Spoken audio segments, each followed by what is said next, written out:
Hello guys, we are back with our next lecture. In this lecture, let us go through applications of a genetic algorithm or genetic programming, guys. Okay, so the basic applications are really easy to remember, guys. So basically it is used in many places, like it is used for automating programming tools. So basically here we are optimizing things, right? So hence it could be used in any programming tool management system, right? Yes, so a machine learning tool and an automating problem solver. So basically it is going to reduce the complexities and all those things can be done by genetic programming. Okay, so it is used for symbolic recognition. Okay, so it is used in circuit design, it is used in curve fitting, data modeling, classification, in developing various games, playing strategies and logical robot control.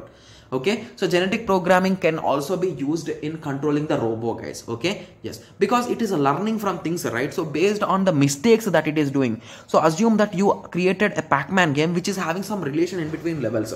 So if it solves the first level, it will not do the mistakes which it done in the first level, because it always takes the best results, right? That is the reason why it will always improve itself. So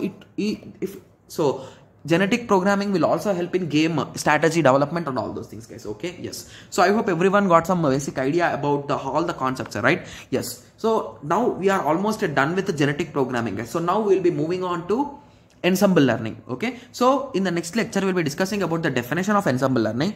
We'll be discussing about boosting and bagging. Okay guys, these are the most two important terminologies in this topic, guys. Okay, yes, so let us meet in the next lecture. Thank you, thanks for watching.